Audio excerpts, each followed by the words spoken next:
Si Dr. Neil na yan. Sir, Nice to see you again. long time no see. Oh, sir, Yung huli natin, yung milk, di ba? yung forage din, yung Forage. naglakad-lakad. Ay, Tsaka pellets. Oh, dalawa. Ang CLSU, isa sa unang-unang episode ng agribusiness. Slaughter muna yun eh. 12 years ago. Wala pang ganong masyadong following ang agribusiness. Wala pa. Kaya noon yung nagsushoot, parang hindi nila inaakala na yung kumukuha nun ng shoot eh kung sino lang yun eh. Kasi wala pang gano'n pa. Wala pa. So, kasama naman natin ngayon si Director Neil Del Rosario ng Small Ruminant Center ng Central Luzon State University. Sir, explain mo naman yung ating project na Let's Do Business.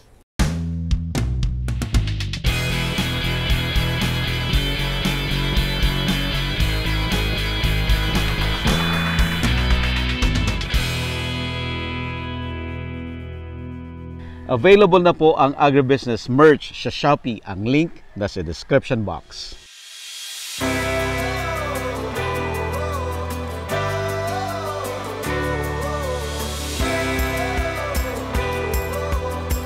Yung project na ito ay nabuo nung nag-call for project proposals ang Picard at the height of the pandemic. Yeah. So may mga proposals na sinabit para sa ibang commodity. Of course, we want to help our small ruminant raisers that was really affected by the pandemic at that time. So ang inisip namin, if it was the typical R&D, extension and development project that we were doing for the past 2 decades regarding slaughter or breeder goats, sabi namin it will take time bago mag-reap ng benefits yung ating mga goat raisers. So naisipan namin, since we're gearing towards dairy goat naman na ang Small Ruminant Center with the orders of advice of Dr. Edgar A. Orden, sabi namin let's try yung dairy goat naman with our goat raisers. Kasi alam namin when goats give birth, magbibigay na ng gatas agad. So daily ang provision ng gatas, ang kita rin nila, pwedeng pasok daily din. Nakita rin natin yung ating mga learnings from our previous National Dairy Goat S&T program. May nakita kami doon na inikot kasi namin, Sir Buddy, yung buong Pilipinas. Trinace namin kung nasaan yung mga dairy goats ng Pilipinas, nasaan yung mga dairy goat raisers. May mga nakita kami na nasa may Visayas, hindi purebred yung ginagatasan, hindi dairy goat. Native? Oo, native at saka upgraded. Pero marami doon native pa rin. So nagtataka kami, bakit nila napagtsatsaga ang gatasan yung mga inahin na nagbibigay ng 50 to 200 ml of milk per day. Ang late no? 50 to... Parang ang hirap tsagain na gatasan. So, ang reason pala nun ay upon doctor's orders, merong health problem yung one of the goat raisers that we met. And dahil sa kagustuhan nilang makuha yung health benefits from goat milk, pinagtsagaan... Yun ang prescribe ng doctor na inumin niya? Oo, sir. Part of their diet na makakatulong daw sa health condition nila. Pinagtsagaan nilang gatasan yung nandoon. So, nagtataka kami, hindi pala kailangang marami yung volume ng gatas. As long as kailangan nila yung gatas, gagatasan nila yung kambing. And it turned out, may kita pala dun sa may paggagatas ng kambing. Kasi aside from providing yung pang home consumption lang, yung excess na ibenta nila sa may labas. So, yun yung naisip namin, what if tulungan natin yung mga goat raisers at ang tema, paggagatas. Pero hindi purebred pagkat 98% ng mga kambing natin ay nasa may backyard. At ang alaga sa backyard, hindi naman purebred. If we were to engage with the goat raisers and ang gamit ay purebred, it would be costly for the government. nabibili mo lahat yun at titingnan natin kung kikita. So, nakita natin, let's work with what the existing goat racers have, which is the upgraded, and then yung inspiration natin from our cooperators sa may Visayas, try natin gatasan. Kasama natin si Ma'am Ana Marie Alo ng DOST Picard. At andito po tayo sa Central Luzon State University, dito po sa Small Ruminant Center. Ma'am. Yes. Hi. Opo. Hello. Ma'am, bigyan niyo naman kami ng background. Ano po yung Let's Do Business. Do Business. Opo. Okay. Well, yung Let's Do Business is a project funded by DOST Picard. Yes, And this was in response to the pandemic. Ito yung in 2021, almost nasa dulo tayong pandemic that time, we asked for proposals para i-mitigate yung effects ng pandemic. And this is one of the proposals approved. Actually, at ito ang unang focus nito was, ang title is Back to Business. Back to Business. Back meaning the lalaki. Oh, I see. And then, we said that since this is a dairy project, why not use the dough? Kaya Let's Do, D-O-E, business. Let's Do Business. Paano na-implement yung project, ma'am? Well, it was under Central Luzon State University, sila yung proponent. And it was funded in 2021, pero it was implemented 2022 na for technical reasons. And then it's headed by Director Neil Del Rosario, being the director of the Small Ruminant Center, and siya rin actually yung proponent. And then the funding is from DOST Picard, and collaborators natin, of course, yung mga LGUs ng 5 municipalities. City ng San Jose. City ng San Jose, Muñoz, Laur, Santa Rosa, and yung isa is Aurora pala. It's not Nueva Ecija, but it's Aurora. Aurora. So 4 from Nueva Ecija and 1 from Aurora. So we have proven here at the Small Ruminant Center in Central Luzon State University na kung ang usapan ay per liter of goat milk production, merong kitang magigain. Malaki. Pero nakita namin, pang dito yon, pang CLSU conditions. Okay. What if... Meaning, it's the ideal, ganyan? It's a government facility. Okay. So, paano kung ang resources, hindi, financially at saka facility-wise, hindi katulad yung sa government? Yung backyard. Paano kung smallhold, paano kung backyard? Kikita pa rin ba? The next question was, kami, madali naming ibenta pagkat we have our students, our visitors. Paano kung local market, may ibebenta ba? May gugusto bang bumili ng goat milk? Sa amin kasi, madali lang namin sabihin yun. So yun yung mga questions na gusto naming masagot. Paano kung i-transfer namin technology sa may farmer? May ibebenta ba nila? At kikita ba sila with that particular resource lang? Okay. So anong nangyari? So with the model dairy goat farms and affiliate dairy goat farms in Santa Rosa, San Jose City, in Science City of Muñoz, and in Laur, all of them gained profit from selling goat milk. Yung unang tanong na may kita ba? Aba, kumita sila. At syempre, gusto na naming ipakita sa inyo dun sa mga episode na ipapakita natin. And para galing na mismo sa kanilang bibig, yung kung magkano yung kanilang kinita. Sir, nung nag-start kayo, upgraded, nakita ninyo, no? Ilang percent yan, yung mga goats nila na upgraded? So, at least 75 to 87% na upgrade. Yun yung F2 at saka F3. F3. May mga nabili rin tayo na may sa anin line, may Anglo-Nubian line. So yun yung aming tinitingnan ngayon with the data that we have gathered with the farmers.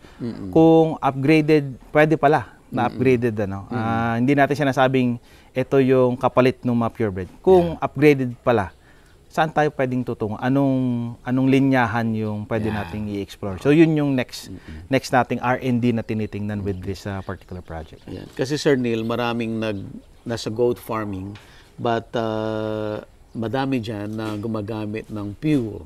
No? Simply because they have the resources, mga private sector. So itong tinitingnan nyo ngayon ay specifically para sa mga smallholders talaga. Yan ang bagay. So, yung mga mapepera, pagbigyan natin sila, yun ang hilig nila eh. But at least, no, may alternative para sa mga hindi maka-afford, may bagay sa kanila at kikita pa rin sila. Yes sir, that's exactly right. And ang overall goal natin with agriculture, Philippine agriculture, is to source out different animals that provide us yung fresh milk. So, kilala naman na ang dairy cattle at saka buffalo na magbigay ng gatas. But with recent statistics for the last 7 or 6 years, nakita natin ang bilis ng pick-up ng dairy goats.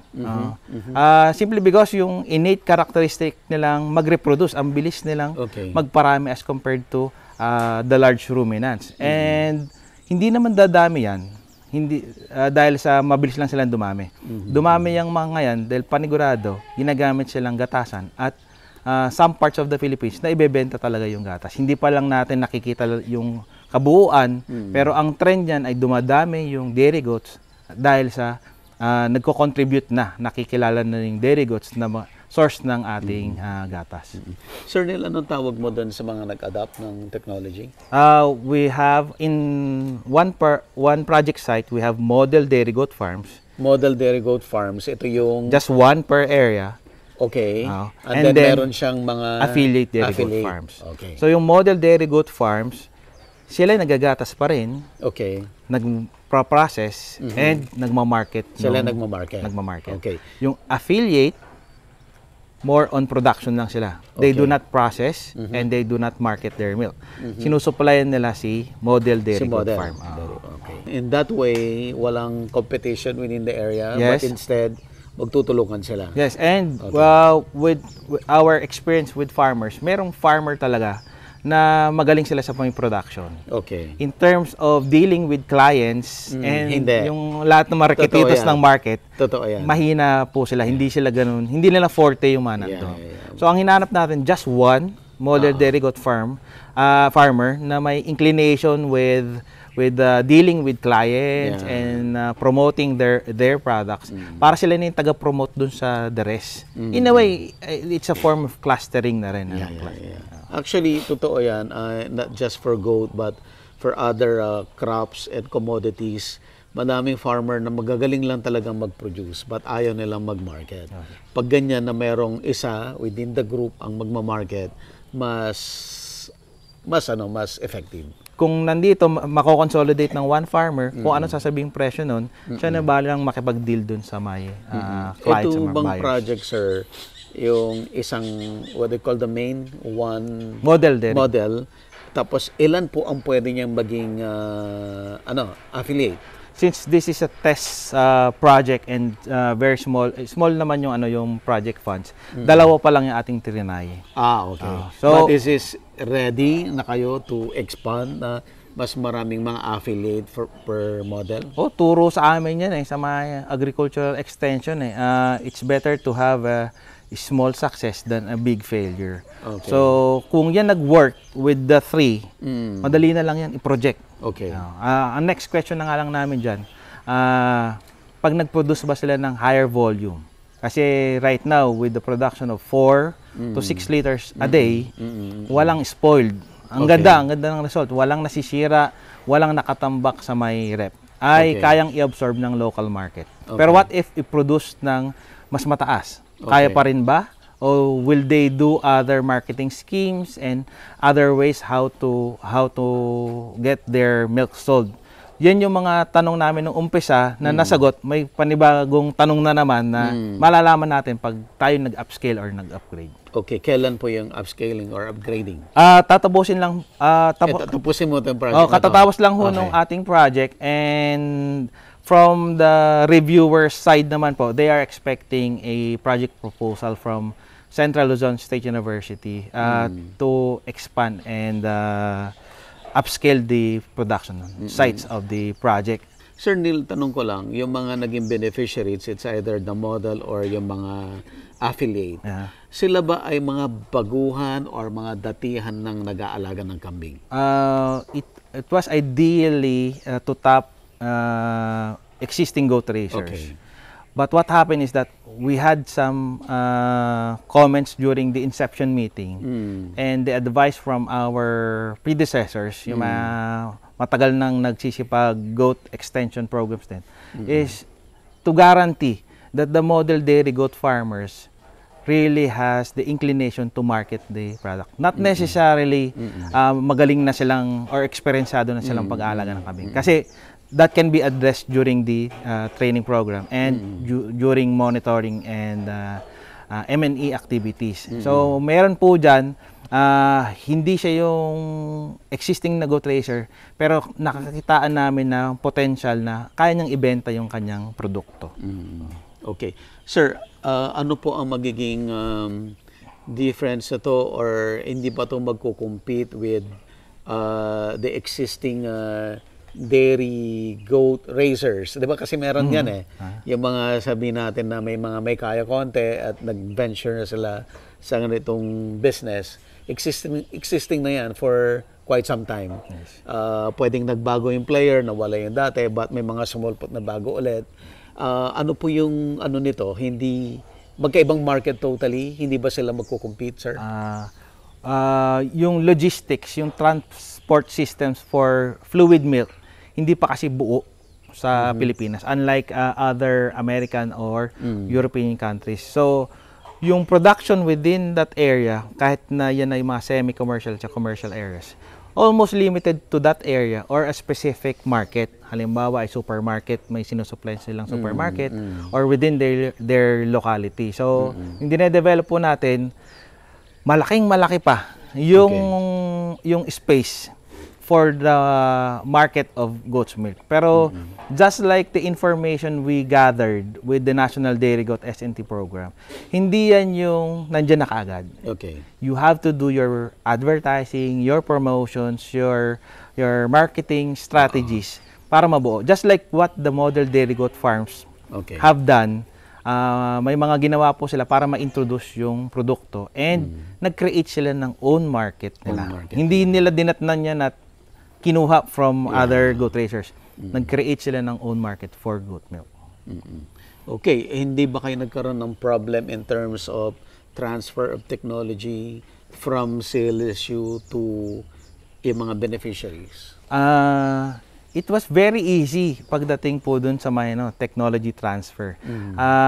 Ang unique lang po dito is more on the collection and the processing of the milk, which should be done in a very hygienic manner. Okay. So most of the goat raisers, existing goat raisers, marunong sila maggatas. Pero hindi pa po yun yung up to standards.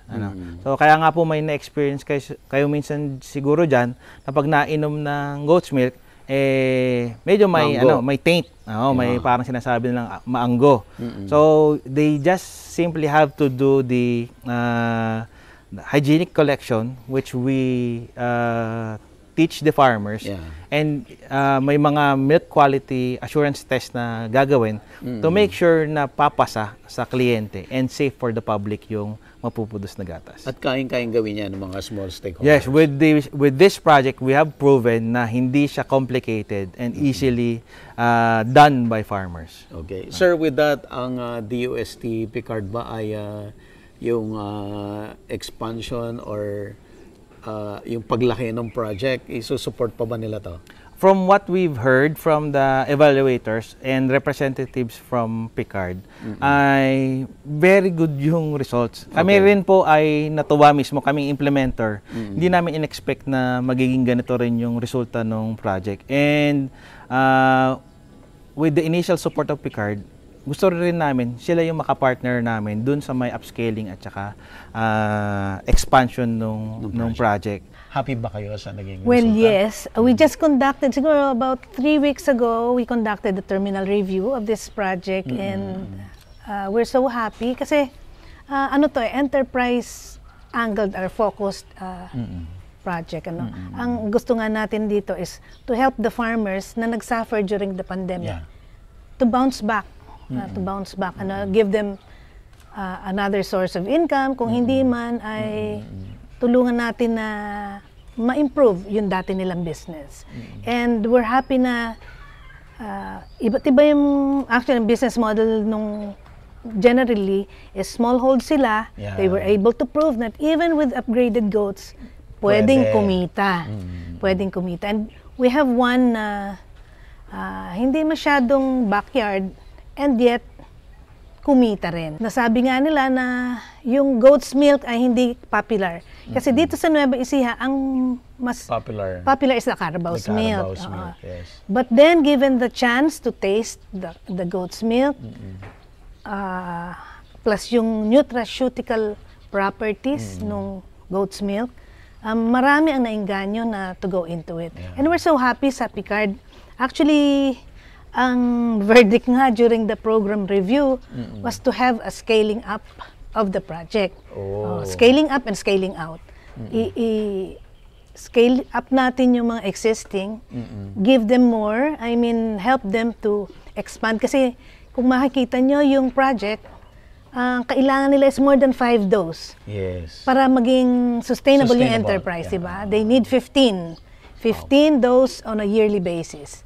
It's either you do that using more ADGs or affiliate dairy goat farmers or antimano na bigyan mo ng 15. Bigyan mo ng 15. So that at any given time may 5 na nagagatas na dough.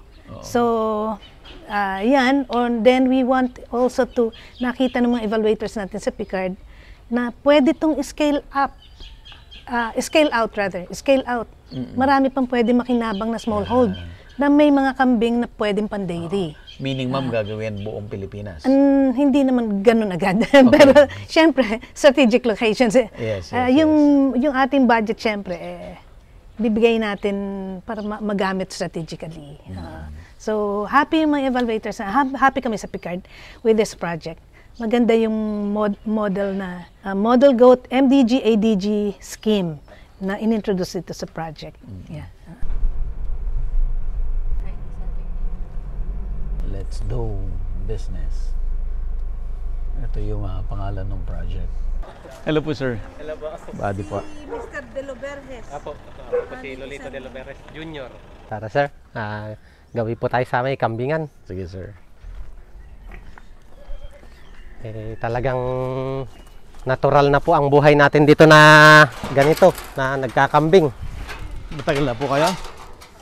Almost, ngayon sir, nasa 14 years na. Ganun na po katagal. Ever since Opo. nakakonect na kayo sa... Ay, sa LSU? SRC po. Hindi naman po sir, napakilala lang ng mga kaibigan. Okay. Ito sir ay produkto ng pag-iipon ko ng sa kambing. Yung bahay niya is talagang naipon ko lang para makapagpagawa. Kumbaga, Galing sa kambing din? Opo, sarili. Galing sa kambing. Ito sir, ngayon yung mga pang nasa milking. Pero as of now po, yung dalawa may anak, dry pa po yung iba. Pagbubuntisin pa po natin. Kumonti na yung kambing. Bakit po? Noon po kasi ang balak ko sir, parami lang ng parami hanggang sa nakilala ko si Sir Neil. Ang natatandaan ko lang na sinabi niya kasi sa akin ano bang balak mo sa kambing mo? Kasi po ang nangyayari sa akin dati, parami ko ng parami tapos pag magandang klase yung kambing, itatabi ko. Which is mali ko palang ginagawa. Hindi ako kumikita nung una. Nung nakilala ko si Sir Neil, sabi niya, di, ibenta mo. Kapag may gusto kang ibang kambing, bumili ka. Kaya po, natutunan ko na ibebenta, lalo na yung mga bulugan na hindi pwedeng palakihin, pang katay, ibinebenta ko na po sila, dinidispose ko sila. Kaya po, hindi pala tama yung parami ka lang ng parami. hindi po kikita kung kumbaga kasi magi-stay lang doon yung kambingan mo, dadami nga. Hindi ka naman kumikita. As of now po, ngayon, may kinikita tayo. Basta nag 4 months po ang bulugan, pwede mo nang i-dispose kung 6,000. Kung mayroon kang 10, may 60,000 ka. Yun po yung kagandahan ng pagkakambing na naintindihan ko, hindi katulad sa baka na masyadong matagal yung proseso. Pero meron pa rin naman pong baka kahit papano. So, andito po tayo ngayon sa San Jose City, Nueva Ecija. Apo. Sir, ano pong pangalan ng barangay natin? Barangay Manikla, San Jose Ayan. City. Si Sir Lolito de la Verges, Apo. ang adapter po ng technology ng CLSU at saka Picard. Apo, ng Let's Do Business. Sir, paano kayo napakilala kay Sir Neil? Ayun sir is dahil sa mga kaibigan.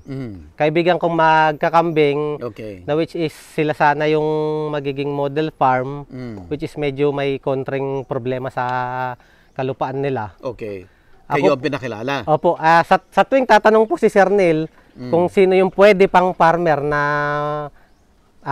ipakilala sa kanya, puro si Puyo. Tatanong sa tatay si Puyo, sa kapatid si Puyo. Puro ako sir kasi yung Ikaw natatanong. tinuturo. Opo, ako po kasi yung kumbaga sumunod sa yapak ng mga nag-aalaga ng kambing na sumusunod din sa kanila. Before na-introduce sa'yo yung program, matagal ka nagkakambing. Opo sir, matagal na halos sa as of now po, nasa 14 years na ako nag-aalaga ng kambing. Kailan na-introduce sa'yo yung program? Bali, as of now po sa Kwangkop, nasa 3 years na kasi yung... 3 years. Bago po nung nakilala si Sir Neil. Okay. Nung nakilala namin, tapos nagtuloy-tuloy yung program na inilatag po sa amin. Okay. So, nung before mag-start yung program, ganito yung setup mo, sir? Yes sir, ito yung unang bahay ko ng kambing. Normally, wala pa po naman tayong ganong kaalaman sa ibang pagpapagawa ng bahay. Yan po ay sariling gawa. Kumbaga, Diskarte mo lang. diskarte lang. Nung naging part ka na ng programang Let's Do Business, doon pa lang umpisa talaga na gumamit ka ng tamang technology? Medyo may natutunan na pong una, pero mas lumaki po, lumawak yung kaalaman ko ng Lumawak. gusto. Okay. Ano yung mga part ng cultural management na in-implement mo after nung maging part ka na ng programang Let's Do Business? Number 1 sir, ang inuna ko, pabahay din yung pakain nila. Number 1 po pala sa pag-aalaga ng kambing, sa seminar namin, kailangan may forage ka na pakain para hindi ka naghihirap, and then medyo maayos yung pabahay mo. Okay. Pag maayos po kasi yung pabahay, mas malilesin yung mortality, yung sakit ng kambing. Ito po yan. Opo, yan na po yung magiging bagong bahay. Ito yung bagong setup na in-establish mo na after na maging part ka ng Let's Do Business Opo, program. yan na po yung Ito yun. bagong Okay. pabahay. So, pabahay, pakain, Opo. ano pa? Then nasama na po sa seminar kasi kung paano mag-maintain ng mga paggagamot ng sakit. Okay. Sakit. Opo. Then yung dito naman sa project nila Ma'am Mari at ni Sir Neil, yung tamang paggagatas po. At tamang paggagatas. Opo. Hindi po kasi siya basta ginatas yung kambing. Okay. Medyo so, ang business maselan. model mo ngayon, more on dairy. Opo, dairy. Dairy ka ngayon. Dairy po tayo ang pasok na ng business. Okay. So, nung una, hindi mo naintindihan yan. Opo. So, wala kang dairy business nung Wala una. po talaga, sir. So, akala mo lang, parami ka lang ng parami. Opo. So, nasasayang yung mga gatas, ganun ba, nung una? Sir, more on palahi lang talaga ako. Hindi namin Nagpaparami ka lang. alam na naiinom pala ang gatas ng kambing. Hindi mo alam yun. Opo, wala po kaming kaalaman tungkol sa gatas ng kambing na naiinom. Oh, I see. Yun po ang So, ibig sabihin, nung hindi mo alam yung Let's Do Business project, hindi mo naintindihan yun, so, dumadami lang na dumadami yung stocks mo. Opo. Pero, hindi mo rin nabibenta ng tama. Opo, Hindi mo siya noong una. nagagatasan, kaya hindi ka kumikita. Opo. Bukod sa hindi mo alam ang tamang pagpepresyo ng kambing dati. Dati pa, may sarili ka ng kambing. Opo. Tapos bahala na si Batman, di ba? Opo, Parami ka lang ng ganun- parami, ganun lang parami ng dati. parami. Okay. Nung nagkaroon ng project, naging part ka ng Let's Do Business, ano ang nangyari? Ano ang bagong nangyari dito sa farm mo? Binigyan ka ba ng inahin? Binigyan ka ba ng bulugan? Yes sir, unang bigay po nila is 5 ginagatasan na kambing. Okay, 5. Apo. And Then po, nung natapos na naggatasan, pinahiram po nila yung Bulugan. back na purebred para magpalahi. ayun. So in effect, binigyan ka ng bagong stocks Opo, na part ng project. opo, na ginagatasan. Okay. So anong nangyari doon sa luma mo na herd? Ano sir, Tuloy-tuloy lang. inalis ko muna po yung luma. Hiniwalay mo? Opo, hiniwalay namin. Kasi baka maka-apekto doon sa bagong kambing na hindi mo masasabi kasi kung minsan baka makasalisi silang lumipat sa project. Kaya po maintain natin yung sila po is talaga nakakulong lang, Okay. then yung bulugan doon lang talaga gagamitin. Pag minsan na maglandi, gagamitin ko po sa kanila. Okay. So yung 5 inahin mo na binigay ng project, no? Tapos may rotation na tinatawag, may darating dito yung bulugan, Apo. di ba? Pabubulugan mo pag during the time na ready na sila na mag-heat, di ba? Opo sir. Okay. So yun, nakahiwalay yan. Opo. Ito yun. Opo. Sila yung nandito sa mga milking talaga. Okay. So ito yung dati mong herd. Opo, ito yung dati dati. mong herd. So dito, ano ang mga bagong ginawa dito? Of course, ginawa yung bahay Apo. base doon sa specification nung requirement nung Let's do business. Let's Do Business. Ito yon. So discuss muna natin to. Ano ang pagkakaiba ng pabahay mo from the luma na herd mo dito sa bago? Ito sir, yung luma medyo masikip kung tutuusin. Kasi sariling diskarte nga, ito po Okay. is medyo may plano ng konti itong bagong kulungan. Mag-start tayo doon sa overall. Ito medyo maliit. Apo, Mababa. maliit, mababa. Diba? Mababa, makita natin. Dito, mataas na. Apo, mas mataas Okay, na. kasi sinunod na yung mga proper height and distances. Apo, Okay. distances nila. Dito medyo masikip, Apo, no? mas masikip ng konti para sa kanila. Mababa, masikip, halo-halo. Apo. Dito, Ito sir, kaya niyang magkarga ng kahit na 20 heads. Inilaki ko para kaya niyang ikarga para po sa susunod kung kunwari magkaanak sila ng panibago na pwedeng pang milking, kasama pa rin nila. okay, ano yung tamang laki? Ano yung taas ng pabahay? Yung normally sir, dapat nasa 1 meter yung flooring, pero mas mataas po Doon ng konti. sa lupa hanggang Opo. doon sa flooring. Mas mataas ng konti yung ginawa ko kasi yung hangin kailangan nagsisirculate sa ilalim para po yung singaw ng dumi hindi Nagbi-build up. nagbi-build up sa kanila. Okay. And then, from the flooring, gaano kataas, papunta doon sa ceiling naman. Yan naman po sir, yan nakita ko lang sa mga kapwa ko magkakambing na which is hindi pala po pwedeng napakataas ng bubong. Na sobrang taas naman. Okay. Kasi- So ano yung height nito? Bali yung pang center niya po is 8 feet then 6 sa magkabila. 8 feet dito. Apo, sa gitna. Kasi yung bubong, Apo. pa ganyan. Pababa. So yung taas ng bubong, 8 feet yan. Apo. Tapos yung pag ganito, sa dalawang tag dulo, Bali 6 feet. Bali 2 feet po yung cleavy niya kung sabi ng mga yung ganun niya. mga 2 feet. gumagawa. Alright. Tapos sa baba, from the floor to the ground, 1 meter po. Pero 1 sa akin po mas mataas ng konti. tinaasan mo pa Mas siya. mataas pa. Okay. So, yun po yung difference niya, malayong malayo dito Sa lumang kulungan. sa lumang kulungan. Tingnan mo ang baba nung Opo. Halos nung, sahig. 1.5 feet na lang yung Yeah. Tapos mababa rin yung bubong. Bubong. Okay. Pasukin natin Tara, to. sir. Alright. Sir, medyo dahan-dahan So lang. ito, may ang tawag dito, Yan po ang paborito ng kambing, sir. Yung may inaakyatan sila. so dito tayo sa okay, yung bubong mo ay ginamitan mo ng yero. Okay Opo. lang yan? Opo. Walang problema. Walang problema sa yero. Okay. Tapos ang sahig mo ay Kawayan lang, sir. kawayan. Na which is hindi na binibili. Oo. So, yung sinsin ng kawayan doon sa floor, Paano mo i-describe yan? Sir, pag naglalagay kami ng sahig, kailangan talaga susuot ang hintuturo. Hintuturo, susuot. Para yung dumi ng kambing is madaling malaglag. Then yung pinaka tinatawag po naming surelas is 1 feet lang ang layo. Para po siya ay matibay. Available na po ang Agribusiness merch sa Shopee. Ang link nasa description box. Agribusiness, how it works. Instruct, inspire, succeed.